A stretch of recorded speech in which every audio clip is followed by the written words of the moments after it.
Hello everyone, welcome back to commerce and current affair notes. I hope you all are doing well.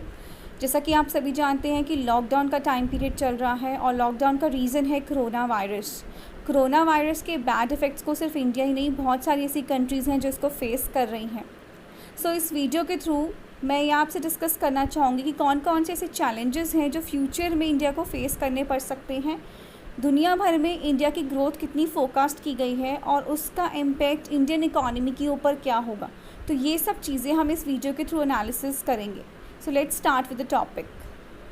Discussed in the starting कि दुनिया भर में कुछ एक agencies हैं जिन्होंने इंडिया की ग्रोथ को फोरकास्ट किया है फॉर द ईयर 2020।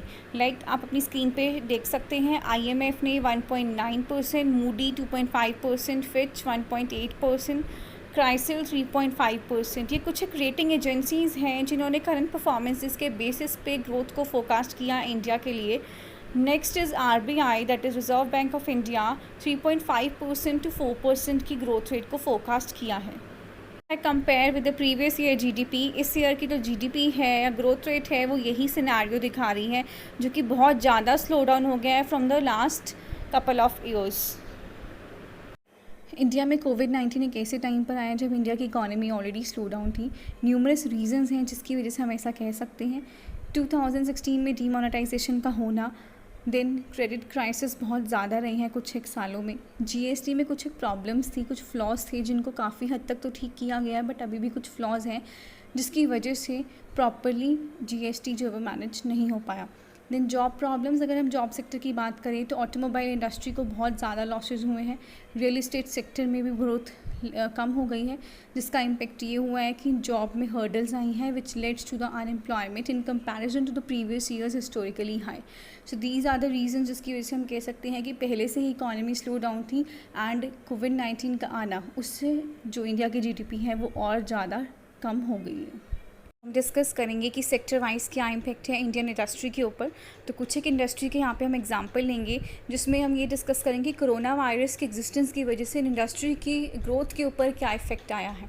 देख, फर्स्ट है केमिकल इंडस्ट्री, क्योंकि चाइना की अगर हम बात करें वहाँ पे बहुत सारे केमिकल प्लांट्स हैं और वो शट डाउन हो रखे हैं, जिससे शिपमेंट्स के ऊपर रिस्ट्रिक्शंस आ गई हैं, विच रिजल्ट्स इन कि 20% एटलीस्ट 20% ऑफ द प्रोडक्शन जो है वो डिस्टर्ब्ड हो गई है। रॉ मटेरियल की सप्लाई जो है वो प्रॉपर नहीं हो रही है। इससे इंडिया का बिज़नेस तो अफेक्ट हो ही रहा है, बट इसका बेनिफिट भी है in form of opportunity, because जो सप्लायर्स है वो अपनी सप्लाई को सिक्योर कर रहे हैं। सो एक तरीके से हमारे लिए अपॉर्चुनिटी भी क्रिएट हो रही है। सेकेंड पॉइंट है, नेक्स्ट है shipping industry.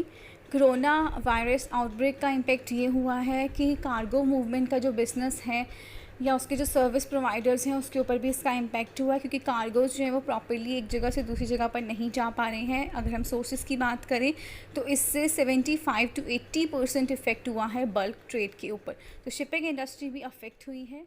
Next is auto industry. So India में अगर ऑटो इंडस्ट्री के करंट लेवल्स ऑफ इन्वेंट्री की बात करें तो वो सफिशेंट हैं, बट अगर चाइना में शटडाउन इसी तरीके से कंटिन्यू रहा तो उसका रिज़ल्ट ये होगा कि इंडियन ऑटो मैन्युफैक्चरिंग में कंट्रैक्शन आ जाएगा कम से कम 10 to 12% का। और ये जो हम डेटा की बात करें वो करंट ईयर के लिए, दैट इज़ 2020 के लिए है। Next point is for the textile industry. जिन कंट्रीज से भी इंडिया लिंक है in terms of import and export for the textile industry, अगर वहाँ पे होल्ड कंटिन्यू रहा या कोरोना वायरस आउटब्रेक कंटिन्यू रहा तो इससे क्या होगा कि इम्पोर्ट के ऊपर इफेक्ट आएगा, बट एज वेल एज जो यहाँ से भी फैब्रिक एंड यार्न है या जो रॉ मटेरियल्स एक्सपोर्ट किए जाते हैं उसके ऊपर भी हॉल्ट जो है वो कंटिन्यू रहेगा। तो इस वजह से जो टेक्सटाइल इंडस्ट्री है उसकी ग्रोथ जो है वो भी स्टेबल नहीं हो पाएगी। एंड द लास्ट पॉइंट है सीरीज़ का फार्मास्यूटिकल इंडस्ट्री। ऑल्दो अगर हम वर्ल्ड में एग्जांपल लें तो इंडिया जो है वो ड्रग का एक्सपोर्टर भी रहा है बहुत बड़ा, बट साथ साथ वो हेवीली इंपोर्ट के ऊपर भी डिपेंडेंट है। तो अगर कोरोना वायरस आउटब्रेक कंटिन्यू रहा तो इससे मेडिसिन के ऊपर या फार्मास्यूटिकल इंडस्ट्री के ऊपर भी इम्पेक्ट आएगा और जिन मेडिसिन का हम इम्पोर्ट करते हैं उनके ऊपर हॉल्ट आ जाएगा। सो इस वीडियो के थ्रू हमने डिस्कस किया कि कोविड-19 का इंडियन इकोनॉमी के ऊपर क्या इम्पेक्ट हुआ है, कौन कौन से चैलेंजेस हैं जो फेस करने पड़ सकते हैं। अभी इस तरह के कुछ और टॉपिक्स हैं जो कि हम आने वाली वीडियोस में डिस्कस करेंगे। So if you like the video then please share and subscribe the channel. Thank you.